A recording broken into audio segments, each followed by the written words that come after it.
नमस्कार मंडळी. मी आता झानभूमी सक्रिय विपස්සना केंद्र चापर्डा या ठिकाणी जात आहे. यालाच मेडिकल मेडिटेशन मोनेस्ट्री म्हणतात. माझा अनुभव मी तुमच्याशी नक्की शेअर करत आहे. झानभूमी म्हणजे एक प्रकारची आध्यात्मिक जागा आहे जिथे मनाला शांतता, जागरूकता आणि ज्ञानाची सुद्धा वाढ होते. ती एक अशी जागा आहे जिथे लोक मनशांती आणि आत्मचिंतनासाठी येतात. चला तर मग माझ्यासोबत घोटी चापर्ड्याला झानभूमी येते, जे यवतमाळ ते कळंबच्या केंद्रस्थानी आहे आणि हे स्थान कळंबपासून 7 किलोमीटर अंतरावर आहे.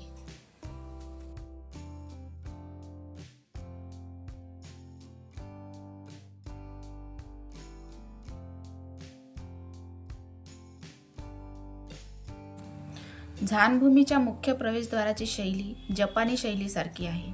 याचे वैशिष्ट्य म्हणजे पांढऱ्या भिंतींवर सोनेरी आणि रंगीत छप्पर, दोन्ही बाजूंच्या सिंहांच्या मूर्ती आणि एक सममितीत शांतपणे रचलेला प्रवेशद्वार आहे. मुख्य प्रवेशद्वाराजवळ एक गेटकीपर बसलेले असतात. ते प्रवेशासाठी 10 रुपये घेतात. ते प्रत्येक व्यक्तीचे नाव नोंदवतात आणि त्यांच्या सह्यासुद्धा घेतात. त्यांना नंतर एक छोटी तिकीट दिली जाते, ज्यावर तुमचा प्रवेश निश्चित होतो. आता माझा प्रवेश निश्चित झाला आहे. 10 रुपये देऊन मी तिकीट मिळवलेलं आहे. आता आपण मुख्य प्रवेशद्वाराला पार करून आत जाऊया. तिथे एक सुंदर शांत वातावरण आपलं स्वागत करेल.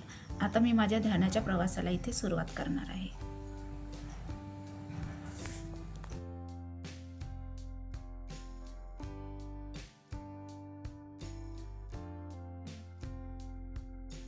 मॅडम, माझं नाव आहे नारायण टेंभुर्णे.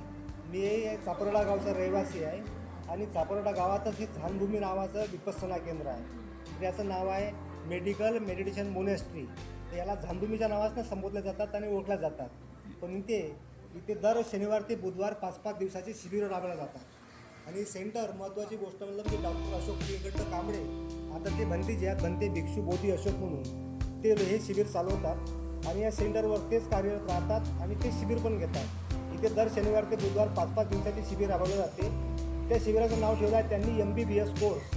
MBBS कोर्सचा म्हणजे उच्चार जो आहे तर माइंड, बॉडी, बॅलन्सिंग आणि साधना अशा प्रकारची इथे शिबिरं राबवली जातात. आणि त्या शिबिराला लांबून दुरून लोक येतात आणि योग्य तो प्रसाद मिळतो त्यांना आणि असं शिबिर इथे राबवलं जातं. चला तर मग आज आपण जाऊया विपश्यना केंद्राच्या मुख्य भागाकडे, जिथे ध्यानाची आणि आत्मचिंतनाची प्रक्रिया होते.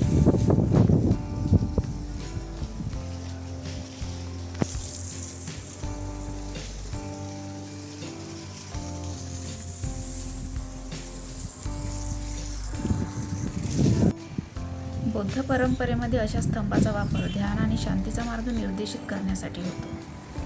25, 10, 50 असे घेऊन त्याच्यावरती 3 कोटीचं होणं केलं. आणि आज माझी बत्तींची आम्ही चर्चा केली त्यामुळे मी केव्हाही तयार आहे घ्यायला. ते एक वेगळेपणा बुद्ध म्हणजे काय ते अजून कोणी आम्हाला सांगितलेलं नाही. आम्ही नुसतं प्रार्थना घेतो, म्हणतो आणि बाकीचं काही सांगतो एवढंच. पण इथून जे काम करायला पाहिजे आणि सुरू आहे सगळ्यात मोठा पेट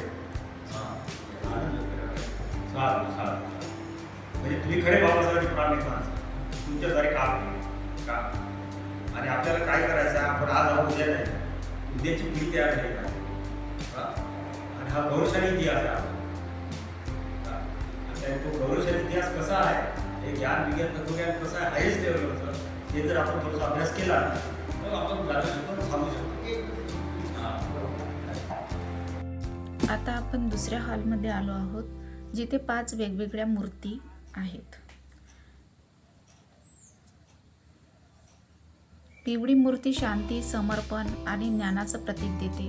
हिरवी मूर्ती चक्रवर्ती बौद्ध मार्गाचे प्रतीक दर्शवतात.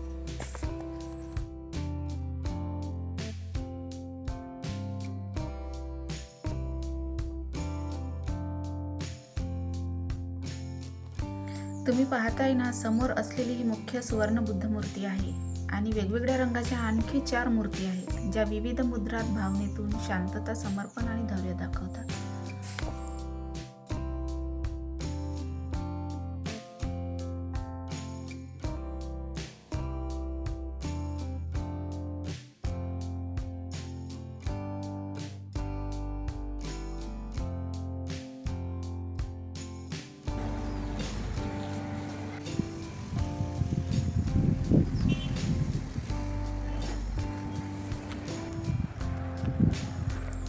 चला तर मग आता दुसऱ्या हॉलमध्ये जाऊया. या मूर्तीमध्ये तर एक साप आहे. या सापाचे 9 फणे आहेत आणि त्यावर गौतम बुद्धाची मूर्ती ठेवली आहे. याचा अर्थ शांती, संरक्षण, ज्ञानाचा मार्ग होतो. दुसऱ्या हॉलमध्ये आणखी गौतम बुद्धाची मूर्ती आहे, ज्याच्या बाजूला दानपेटी ठेवलेली आहे. तुम्ही तिथे दानही करू शकता. इथे काही अकोला, बुलढाणा जिल्ह्यातून लोक आली आहेत विपश्यना करण्याकरता. त्यांच्याशी बोलून त्यांचा अनुभव जाणून घेऊया. मी अकोल्याहून आलेलो आहे. आजकाल या चापरड्याचं कसं वैभव वेगळं सांगत असल्यामुळे तथागतांचं हे स्थान खूप महत्त्वाचं आहे आणि विपश्यना केंद्रामध्ये खूप तथागताचं एक नतमस्तकचं ठिकाण असं आमच्या कानावर पडल्यामुळे पहिलीच वेळ असल्यामुळे आम्ही इथे आलेलो आहोत.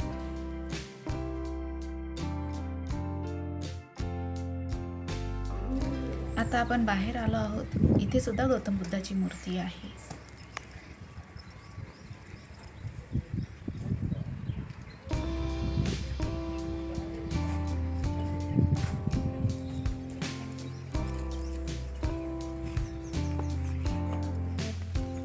This garden is very peaceful. The henna tree is shaped in a perfect circle, and these are tall trees, possibly Ashoka trees standing majestically with large beautiful blossoms. The whole space creates natural ideal for reflection. समोर तुम्ही ही पांढरी शांत झोपलेली बुद्ध मूर्ती पाहू शकता. ही मूर्ती पूर्णपणे पांढरी आहे आणि तिच्या मागे राहण्याच्या सुविधा उपलब्ध करून दिलेल्या आहेत.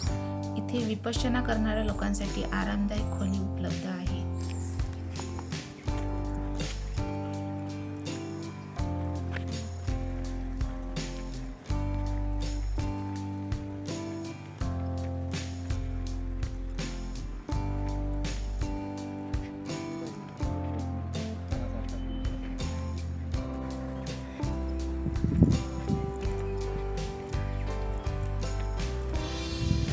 आता आपण बागेतून मागे जाऊया.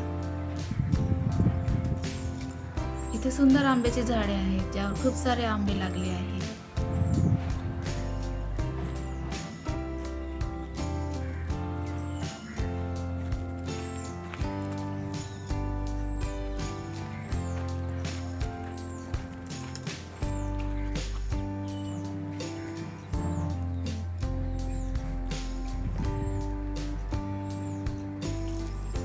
माझा फेवरेट कलर पिवळा आहे, त्यामुळे मला ना पिवळ्या रंगाची फुले खूप आवडतात.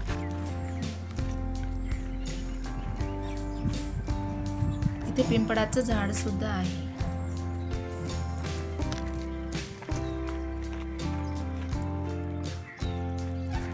इथे एक नाला सुद्धा आहे, जो विपश्यना केंद्राच्या आजूबाजूने वाहतो. त्यावर एक लोखंडी पूल आहे, जो नाल्याला पार करतो.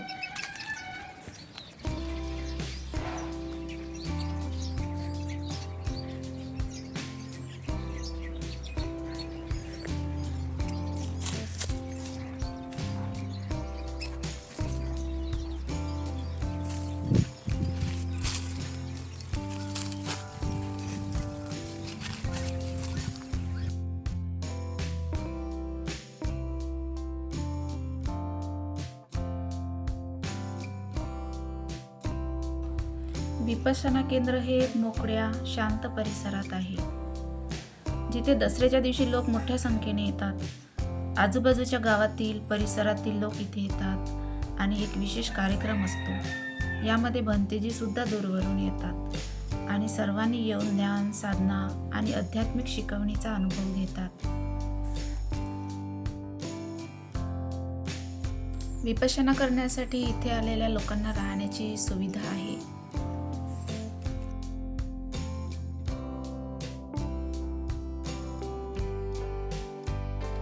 त्याचबरोबर इथं अन्नाचीही व्यवस्था आहे. विपश्यना करणाऱ्या लोकांसाठी त्यांना साधारण मिष्टान्न मिळतं, पण बाहेरून येणाऱ्या लोकांनाही इथे जेवण मिळत असतं. आता आपण समोर असलेल्या अशोक स्तंभाकडे आलो आहोत. या स्तंभावर 3 सिंह उभे आहेत. हा स्तंभ अत्यंत प्राचीन आहे.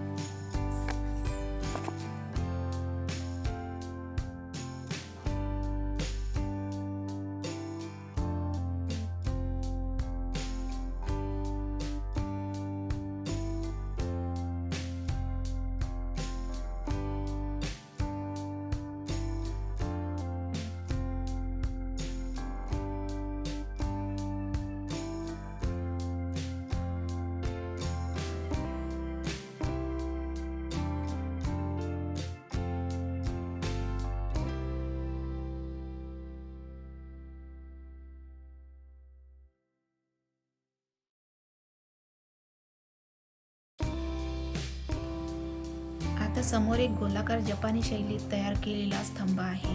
तो खूप सुंदर रचनेत बनवलेला आहे. हा स्तंभ एक प्रतिकात्मक ठिकाण आहे.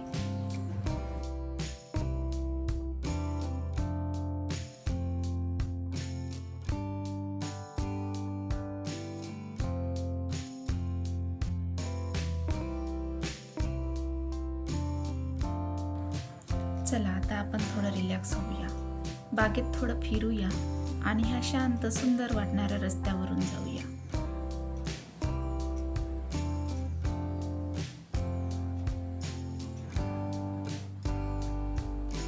हा रस्ता आपल्याला विपश्यना केंद्रातल्या गिफ्ट सेंटरकडे घेऊन जातो, जिथे गौतम बुद्धाच्या सुंदर मूर्ती विक्रीसाठी आहेत.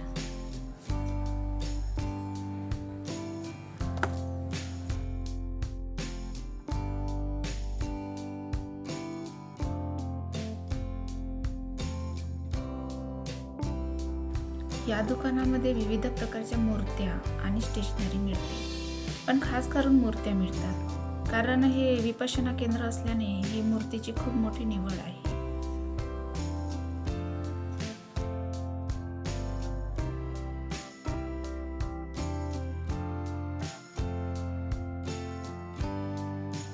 आज आपण घोटी चापर्डा येथील विपश्यना केंद्राचा प्रवास पूर्ण केला. ही शांतता, ही साधना आणि हे सौंदर्य आपल्याला नेहमी प्रेरित करीत राहील. तुम्ही तुमचे अभिप्राय सांगा, चॅनलला सबस्क्राईब करा आणि माझ्या पुढील प्रवासासोबत पुन्हा माझ्याशी कनेक्ट व्हा. Thank you very much.